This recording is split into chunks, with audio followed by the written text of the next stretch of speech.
반갑습니다. 지난 시간에 이어서 금강경 강의 함께 하시도록 하겠습니다. 교학 상장이라는 말이 있습니다. 가르치고 배우면서 서로 이렇게 함께 성장한다는 그런 그 뜻인데, 제가 강의를 준비하고 또 이렇게 하는 가운데 제가 무엇을 가르친다는 말씀보다는 강의를 준비하면서 제가 오히려 거기서 배움을 얻고 깨달음을 얻게 된다는 그런 고마운 말씀을 드리면서 강의 시작하도록 하겠습니다. 시의 장로 수보리 제대중중 하사 즉종자기 하사 편단 우견하시며 웃을 착지하시고 합장 공경하사 200불은 하사대 시우세존이시여 열애선 호렴 제보살하시며 선부촉 제보살하시나니 세존이시여 선남자 선여인이 발안욕따라 삼약삼보리심 한 이는 응운하주며 어떻게 그 마음을 추하고 문화 항복기심 어떻게 그 마음을 항복받으오리까. 자, 때 장로 수보리 대중 가운데 있어서 수보리가 대중 가운데 함께 있으면서 부처님께서 다 식사를 마치시고 자리에 앉으시니까 그때 일어나서 이제 법을 정하는 거거든요. 곧 자리를 쫓아서 일어나서 바른편 어깨 옷을 얹매서 바른편 무릎을 땅에 붙이고 합장 공경하여 부처님께 사리어서 말씀하시되 합장 시우세존이시여 시우아홉신 세존이시여. 이 희유라고는 참 세상에 드무신 그만 아주 희유하다.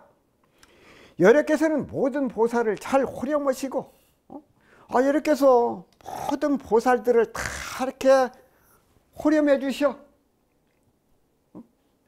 또 모든 보살을 잘 부촉하시나니 세존이시여 선남자 서인이 발안욕따라 삼약삼보리심 한 이는 마땅히 어떻게 주하며 어떻게 그 마음을 항복받으오리까.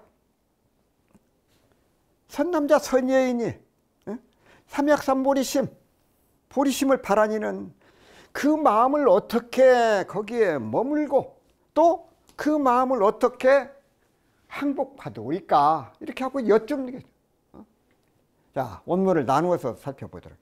장로 수보리 제대중중, 그 대중 가운데 장로 나이가 많은 장로 수보리 대중 가운데 있었어. 그 말씀이에요. 장로 수보리 즉종자기 편단우견 곧바로 자리에 일어나서 바른편 어깨를 얹매고,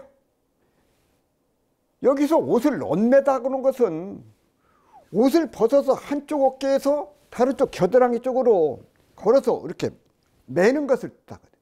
얽매. 웃을 착지 합장 공경, 바른편 무릎을 땅에 붙이고 합장 공경을 해서 200불은 시우세존 부처님께 사리어 말씀하시되 시우아홉신 세존이시여 시우아홉신 세존이시여라는 말이 선호렴 제보살 선부촉 제보살 모든 보살을 잘 호렴하시고 모든 보살에게 잘 부촉하시나니 그 말씀이에요. 선부촉 제보살. 금강경에서는 부처님을 무소종래, 곧 어디서 온 적도 없고 무소종거 어디로 가는 자도 아니기 때문에 그래서 열애라고 불러. 열애, 같을 여자 올렸자 열애. 열애는 한마디로 이 세상에 나온 적도 없고 이 세상에서 떠나갈 적도 없는 깨달은 사람의 경계라는 뜻이 그 가운데 담겨 있다고 말. 이런 열애를 시우세존이라고 부르고 있다고 말. 시유하다는 것은 극히 보기 드물다는 뜻이다고 말. 시유, 극히 보기 드물다. 우리의 현실은 모두 안주할 무엇인가가 있다고 믿고 그것을 향해서 노력하고 더 나아가서 거기에 집착을 하게 돼야 집착. 그러나 부처는 영원히 안주할 대상은 없으니 응무수조. 곧 그런 것에 집착하지도 말고 생기심, 응무수조 이생기심, 곧 마음을 쓰라고 강조하고 있다. 그래야만 모든 고통에서 해방될 수 있기 때문에 그런단 말이에요. 응무수조 이생기심.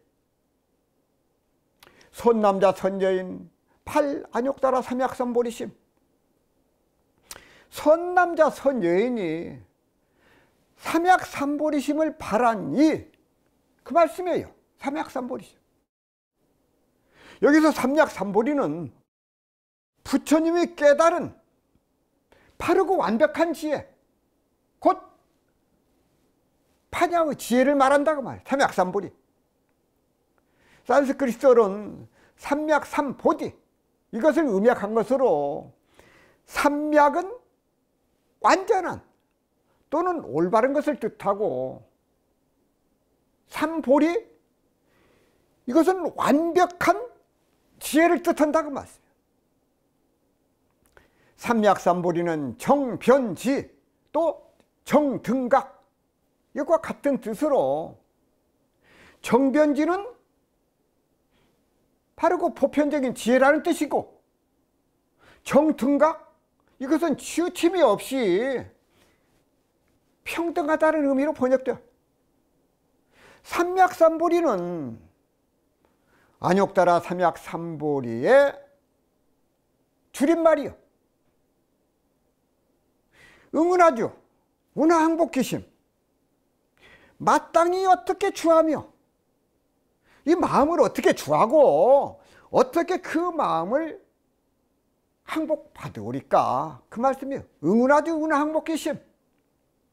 자, 부처님의 제자 가운데 이 장로 수보리 사이그그 브라만 가문의 아들로 태어났어. 그는 어릴 적에 머리가 영리하였지만 성질이 좋지 않아서 쉽게 화를 잘 냈어. 숙배는 수살자 장자가 기원정사를 건립하고 붓다를 초청해서 법문을 들을 때에 수보리는 그 설법을 듣고 바로 출가를 했어. 수보리라는 이름 앞에 장로라는 경칭이 붙는데 이것은 뒷사람들이 그렇게 붙인 것이다, 그 말씀이에요. 법구경에 보면 부처님께서 말씀하시기를 머리가 시다고 해서 장로가 아니다.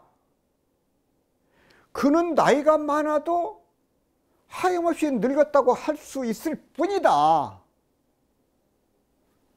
사람이 만일 진실과 법과 해치지 않음과 계를 지켜서 부드럽고 착한 이가 있으면 그야말로 이미 때를 씻어버린 지혜로운 장로라고 불릴 것이라고 말씀을 하셨어요. 그래서 장로라고 하는 것은 덕행이 높고 나이가 많은 출가 수행자를 이르는 말로 큰 대자, 큰 덕자, 대덕, 또 존자, 높을 존자, 해명, 지혜자, 밝을 명자, 해명 등으로 부르기도 한다. 수보리는 부처님의 가르침 가운데에서도 빌곡자, 공에 대해서 누구보다도 가장 빠르게 그리고 깊게 이해하였으므로 풀해자, 빌공자, 해공, 제일이라고 한다고 말. 또한 내면의 고요를 응시해서 오로지 수행에만 힘쓰고 남과 대립하거나 다투는 일이 없었으므로 무쟁제일, 다툼이 없는 무쟁제일이라고 불렀다고 말. 수보리는 또한 남이 보지 않아도 수행을 게을리하지 않았다고 해서 은둔 제일이라고 칭해지기도 했으며 또 용모가 수리하고 총명해서 색상 제1이라고 그렇게 불리기도 했다고 말. 수보리는 세승불교 경전 가운데 금강경 등 공의 가르침을 설하고 있는 반야부계통의 경전에 그 이름이 자주 등장을 합니다. 금강에서 보는 바와 같이 부처님과 상수제자인 수보리는 이심전심으로 통하는 특별한 관계가 있음을 알 수가 있습니다. 스승은 제자들을 알게 모르게 아껴주고 살펴주고 용서해 주시고 이끌어 주셔. 알고 보면 제자가 스스로 잘나서 스승을 선택한 것이 아니라 제자의 마음이 준비가 되면 스승은 멀리서 그 마음을 알고 찾아가서 이끌어 주시기 때문이다 그 말씀입니다. 고사성어 가운데 줄탁동시라는 말이 있습니다. 줄은 달걀이 부화려고 할 때 알 속에서 나는 소리를 뜻하고, 탁은 어미닭이 그 소리를 듣고 바로 껍질을 쪼아서 깨트리는 것을 말한다고 말. 제자의 영역을 단박에 알아차리고 바로 깨달음에 이르게 하는 스승의 예리한 기질을 비유하는 말로 쓴다고 말씀이에요. 줄탁동시. 논어에 보면은 안연히 사크를 차왈 천상녀 천상녀라. 제자인 안연히 죽자 공작해서 말씀하시기를, 하늘이 나를 버렸구나, 하늘이 나를 버렸구나 하고 탄식을 하셨어. 제자를 사랑하는 마음, 인재를 아끼시는 공자님 마음이 그 말씀 가운데 담겨 있음을 알 수가 있다고. 따라서 군주는 어진 신하를 만나야 하고 제자는 스승을 잘 만나야 해요. 임재선사의 선풍이 1000년이 넘도록 이어진 것은 그에게 법 높은 스승들이 있었기에 가능하다고. 스승과 제자가 모두 다 뛰어난 분들이셨다고 말. 석가모니 부처님과 사리불 목련의 인연 또한 아주 특별하다고 말. 부처님께서 제자들에게 사리불은 나를 낳아주신 어머니와 같고 목련은 길러주신 어머니와 같으니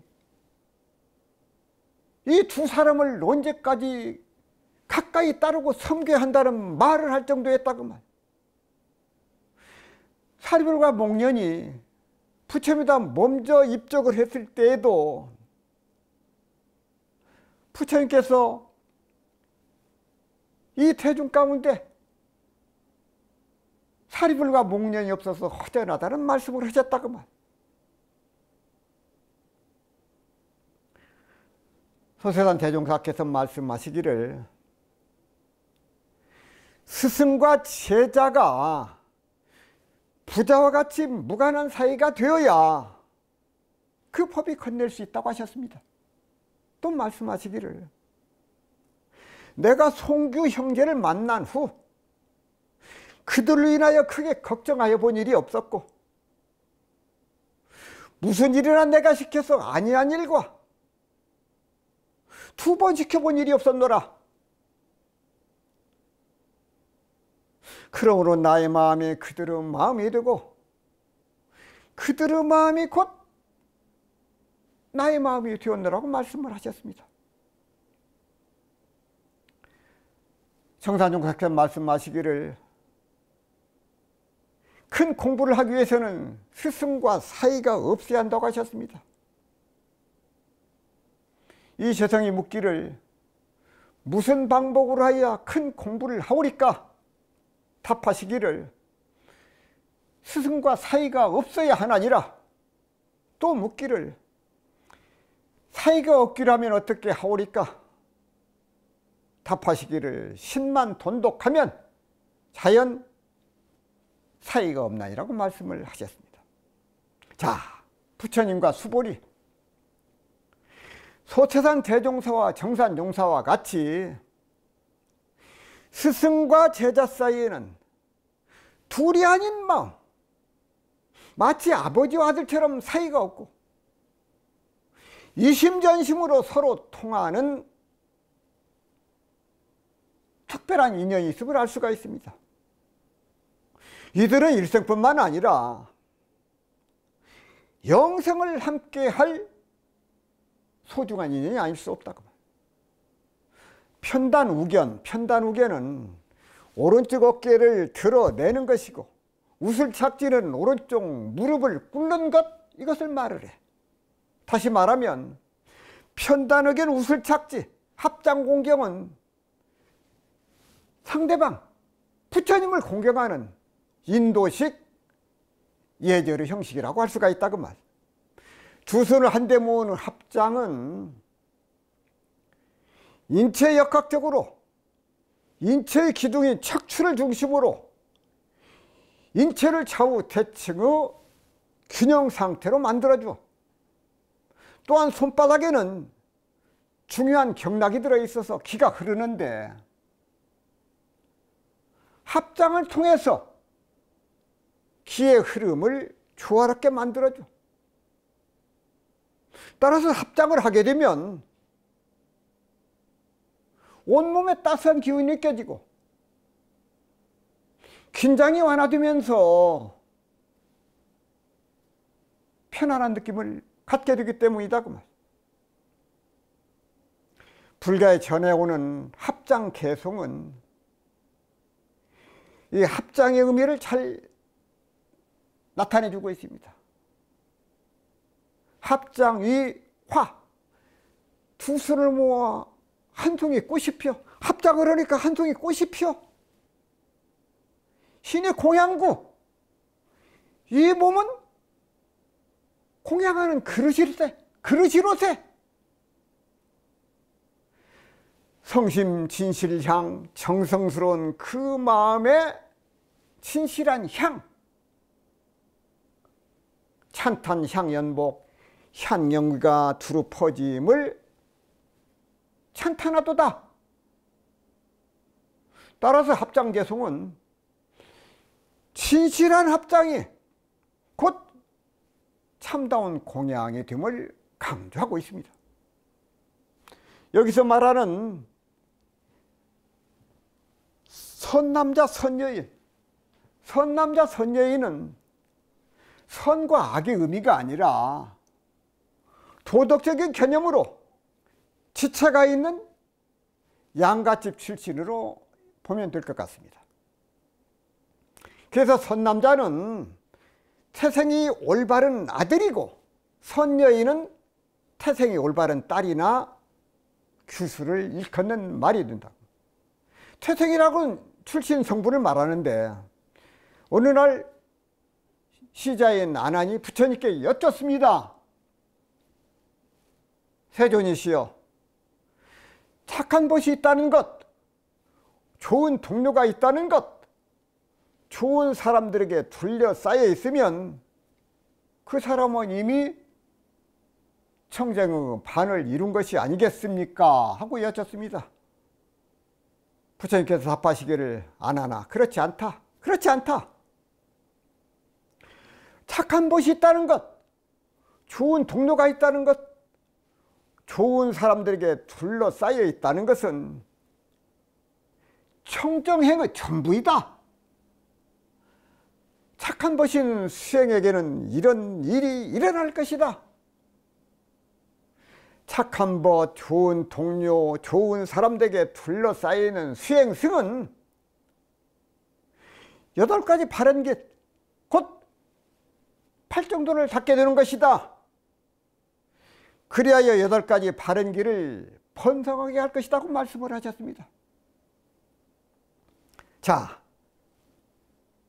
훌륭한 도반이 주위에 있다는 것, 그것이 곧 수행의 전부임을 강조하신 것이다 그 말씀이에요. 여기서 이 호렴, 선호렴, 호렴은 중생이나 부처나 포사를 마음에 잊지 않고 염송하는 일, 또는 신이나 부처가 선행을 닦는 중생이나 간절히 기원하는 사람을 옹호하고 보살피며 깊이 사랑해 주는 것, 그것이 바로 호렴이다 그 말씀이에요. 선호렴은, 선호렴, 잘 보호한다는 말인데, 용수 스님의 주석에 따르면 이 호렴이라고 하는 최상의 은혜로운 살핌, 몸과 마음에 관련된 행위를 가리킨 것이라고 말씀을 하셨습니다.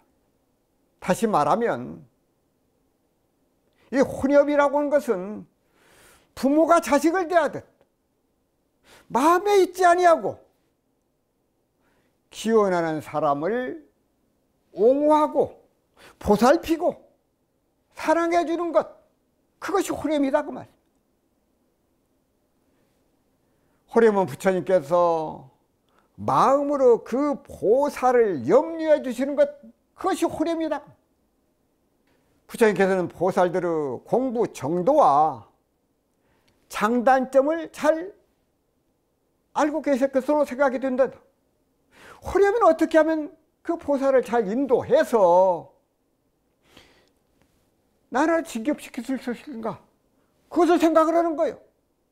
또한 부모가 자녀들을 알뜰히 보살피듯이 부처님께서 그 제자들을 알뜰히 챙기시고 보살피는 마음이 곧 호렴이다 그 말.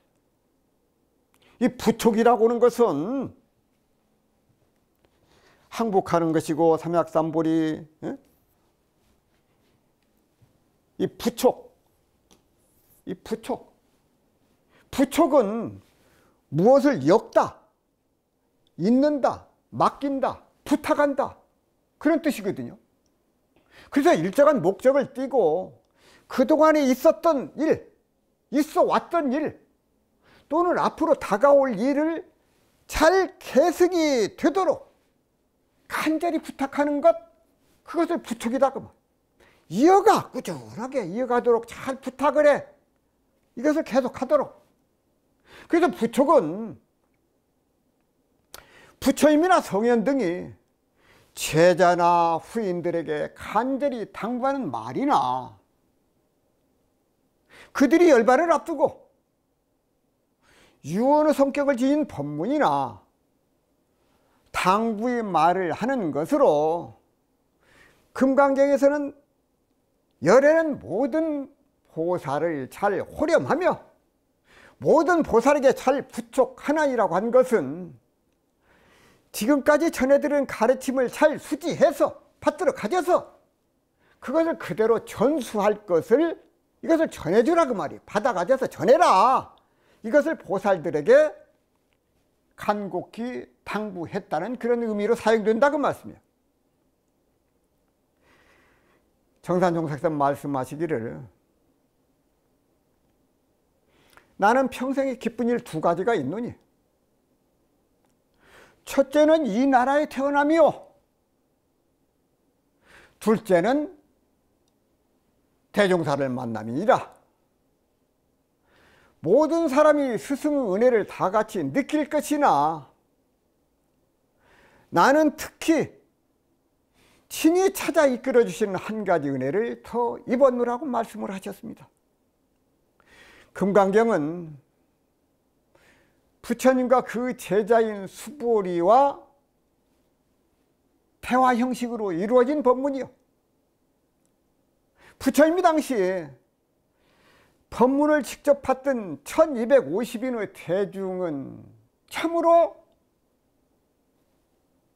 큰 복을 받은 사람들이고, 부처님께서는 당신의 법을 전할 수 있는 가섭존자, 그리고 법문을 받들어서 세상에 전한 수보리와 같은 제자를 두신 것은 참으로 크게 다행한 일이 아닐 수 없다 그 말씀이에요. 안욕다라 삼약삼보리는 부처의 완전한 깨달음을 의미하는 불교의 교리로서 무상정변지 또는 무상정등각을 말해요. 안욕다라 삼보리는 이 없는 올바르고 투루한 깨달음 또는 지혜라고 번역을 해.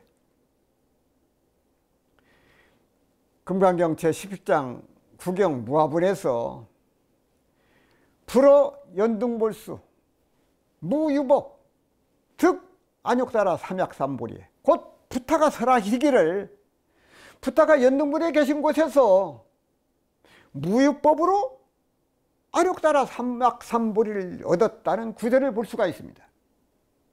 또한 암경계열의 초전 법문경에서 부타가 사성제를 통해서 안욕다라 삼약삼보리를 얻었다고 설한 것을 비롯해서 각종 경전에서 무수히 언급이 되고 있어.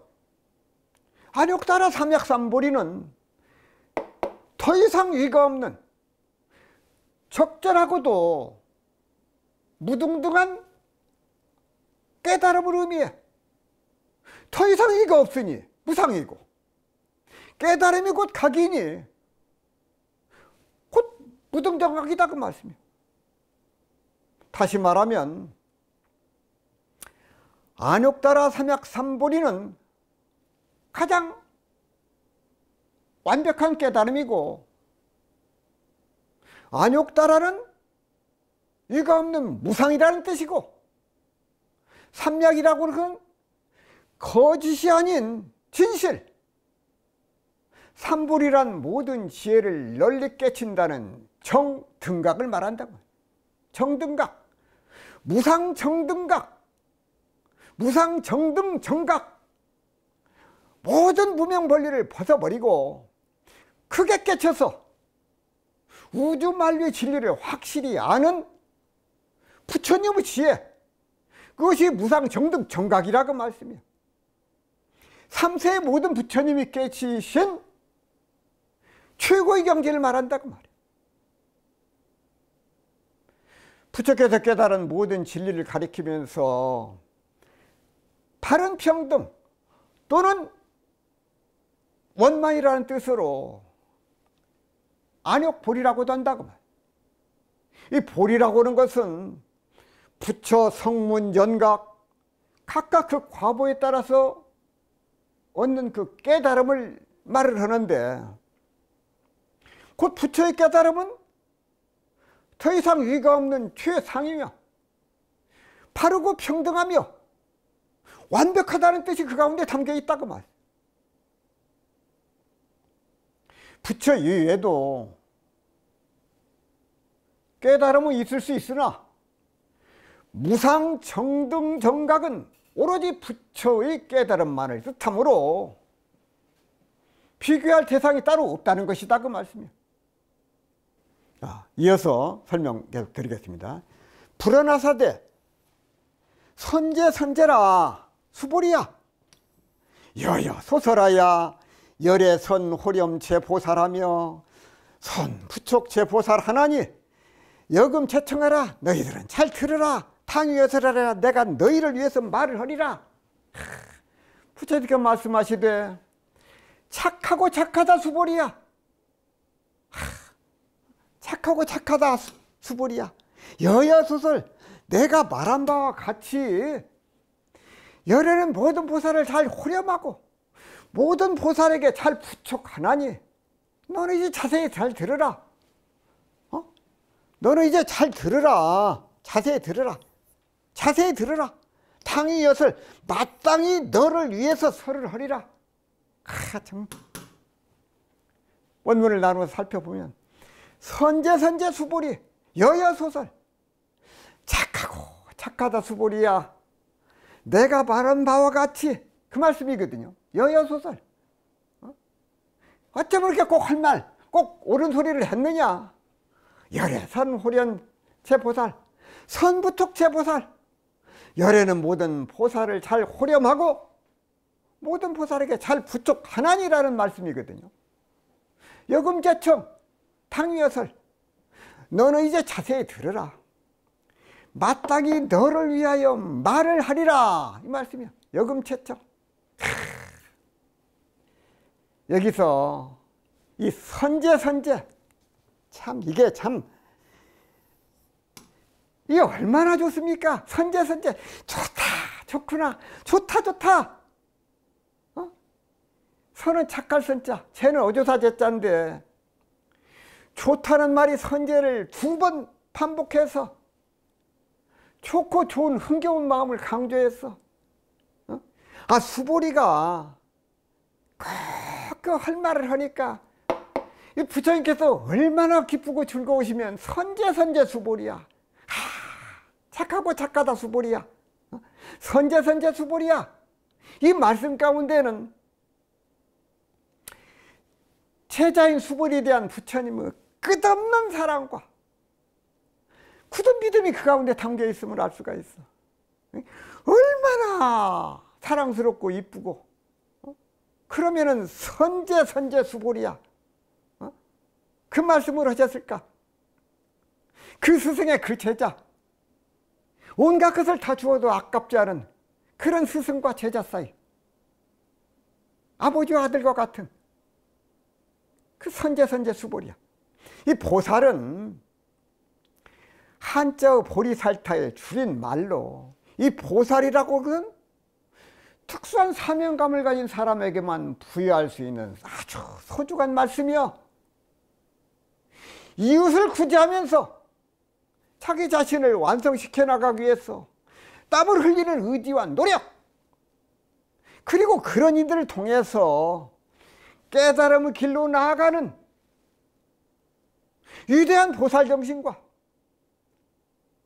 그들의 삶은 향기로운 인간의 모습이라고 할 수가 있다고 말이에요. 그 사람, 그런 사람이 보살이요. 그런 사람. 세성불교 보살 사상 가운데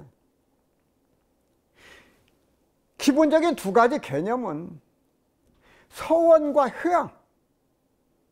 서원과 효양. 중생을 구제하고 있다는 그런 그 서원, 자기가 쌓은 바 선근 공덕을 남을 위해서 돌리겠다고는 효양, 그것이 바로 그것이다. 이 보살의 정신이요. 서원과 효양. 보살은 스스로 깨달음을 여는 능력에 있음에도 불구하고 이 세상에 머물면서 일체 중생을 먼저 이상세계, 곧 피안에 도달하게 하는 뱃사공과 같은 그런 사람이라고 설명을 하고 있어. 그분들을 먼저, 중생들을 먼저 구제해 줘. 그러기를 서원해. 그러기를 희원해. 그래서 보살인 까닭은 왜 보살이냐? 그냥 아무나 보살이 아니요. 어떤 마음을 쓰느냐, 어떤 행을 하느냐. 보살인 까닭은 상구보리 하와중생이요. 그 가운데 다 담겨 있어. 상구보리 하와중생. 말 그대로 위로 깨달음을 구하고 아래로는 중생을 교화한다. 자기 자신을 위한 자리이타의 길이면서 또한 남을 위해서 살아가는 이타의 길이기 때문에 이는 2가지 다른 길 같지만은 알고 보면 같은 길이야. 자리이타. 여러 보살 가운데 중요한 4가지 보살은 자비화신 관세음보살, 지의 화순인 문수보살, 이덕, 정덕, 행덕을 대표하는 보현보살, 두려움이 없음을 상징하는 지장보살, 이 4보살 가운데 서원이 가장 큰 보살은 바로 지장보살이다 그 말. 지장보살은 저 지옥에 있는 중생이 모두 성불할 때까지 자신은 결코 성불하지 않겠다는 서울을 세운 보살이기 때문에 그런다. 보살 가운데 서원이 가장 크다고 해서 지장보살을 대원, 큰 원자, 대원 본존이라고 부르기도 한다고 말. 지장보살은 나를 위한 삶이 아니라 타인을 위해서 살겠다고는 이타정신의 극치를 보여주기 때문에 그런다. 이 선호렴은 부처나 보살을 늘 마음 가운데 두고 선행을 쌓는 중생들을 부처나 보살이 잘 보살펴 줌을 뜻한다고 말. 선부촉은 잘 부탁해서 맡김을 뜻해. 다시 말하면 선호렴은 부처님께서 이해와 실천의 단계, 그대로 깨달음의 단계에서 80만 제자들로 하여금 고통받는 중생들을 지도하고 도움을 줄 수 있도록 가르침을 주신다는 의미를 담고 있다고 말. 왜냐하면 믿음의 단계에서 80만 제자들은 마음이 아직 확고하지 않아서 나쁜 인연을 만나거나 또는 자신의 기대와 믿음을 저버리는 스님들과 불제자를 보고 신심이 떨어져서 수행하고자 하는 그런 의지를 상실할 수 있기 때문이다 그 말씀이야. 이들은 발전하고 진보해서 깨달음의 경지에 도달하게 될지 반대로 타락하고 퇴보하게 될지 아직 결정이 안 된 사람을 말을 해. 그래서 부처님께서 그들보다 높은 단계, 곧 이해와 실천, 그리고 깨달음을 얻고자 수행하는 제자들에게 이들이 잘 성장할 수 있도록 도와주라고 당부하시고 부탁하시는 것을 선부촉이라고 한다고 말이야. 선부촉, 선부촉, 선부촉. 호렴하시고 부촉하시고 호렴에 그치지 않고 또 부촉하시오. 여금채청 탕위여설. 자, 부처님께서 너는 이제 자세히 들으라. 마땅히 너를 위하여 말을 하리라고 말씀을 하셨어. 이제부터 이제 법문 시작이 되는 겁니다. 자, 그랬더니 수부리가 마음을 가다듬고 마른 땅에 단비가 내리듯이 목마른 자가 물을 얻듯이 그렇게 간절한 마음으로 법문을 받들 자세를 갖추어 얼마나 간절한 마음으로 부처님 말씀을 받들고자 하는 그 염원, 이것이 바로 원효용문이에요. 원효용문. 곧 듣기를 청합니다. 원효용문. 원효용문. 여금채청, 곧 너는 잘 들으라. 이 말은 이것저것 판단하지 말고 수용적인 마음으로 들으라. 부처님의 설법을 사자후라고 그럽니다. 자, 1200 대중이 모였어. 수부리가 간절한 마음으로 부처님께 법문을 청했어. 이제 부처님께서 설법하실 순서가 됐다고. 사자후가 막 터져. 이 사자는 육체적인 심만 아니라 생김새부터 다른 짐승과 달라. 그래서 사자후라고 그래요. 사자후 무외설이라고. 두려움은 설법이거든. 왜? 사자는 짐승 가운데 가장 수승해. 또 사자의 눈은 사람의 눈을 가장 많이 닮았다고 그럽니다. 사자의 눈은 무엇인가를 내다보고 있는 듯한 그런 통찰력과 사색의 눈을 가지고 있다고 말이에요. 영가 스님의 증도가에 보면은 사자후 무유설이요 백수문직의 개뇌열이로다. 사자후의 두려움이 없는 설법이요 무짐승들이 들으면 모두 뇌가 찢어집니다. 이렇게 말씀을 하셨어. 뇌가 찢어져. 파열, 뇌파열. 사자후 무외설. 사자후의 두려움이 없는 설법. 음성이 크다고 해서 사자후. 영가 스님의 이런 말씀이 그대로 사자후거든. 깨달음을 얻었기 때문에 두려움 없는 말씀. 그런데 영가 스님께서 그 말씀을 하신 것은 나만 이렇게 잘 깨달아서 아는 것이 아니라 다른 부처님들도 다 나처럼 안다. 이게 얼마나 대단한 말씀이냐 정말. 사자후 무외설. 이렇게 두려움이 없는 소리, 확신에 차 있는 말씀, 이것이 바로 부처님의 사자후다 그 말이에요. 사자후 무외설이라는 것은 최상승의 설법, 부처님의 설법을 말을 해. 이 최상의 가르침을 들으니 내가 이 설법을 할 터니 각자의 경계와 수준에 따라서 각자의 다른 반응이 나타나. 백수문직의 개뇌열. 100가지 짐승들은 그 소리를 듣고 모두 뇌가 찢어진다. 백수는 100가지 짐승, 그것을 듣고는 개뇌열, 모두 다 뇌가 찢어진다. 뇌가 다 파열이 된다. 여기서 말하는 백수는 소승이나 이교도 또는 외도들을 말을 합니다. 외도. 여금채청하라. 당위여설하리라. 부처님께서 너는 이제 자세히 들으라. 마땅히 너를 위하여 말을 하리라고 하셨어. 부처는 항상 옳은 일을 한 것이 아니라 그가 한 일은 모두 다 옳아. 말씀하시는 거, 행동하시는 거. 자, 지금 부처님께서 말을 하고 하는 것은 남에게 들은 이야기가 아니라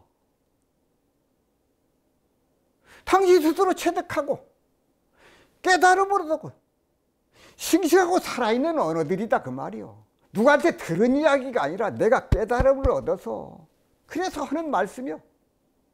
그런 살아있는 언어가 부처님의 말씀이고 그것이 사자후고 그것이 금강경이 되었다고 말씀이에요.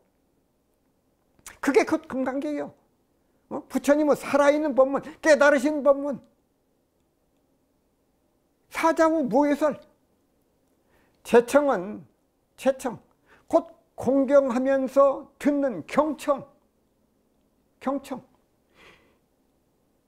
이 경청이라고 해서는 그냥 듣는 것이 아니라 이 공경경자 경자도 뜻이지만 기울일 경자 경청은 말하는 사람을 통해서 머리가 기울어진다.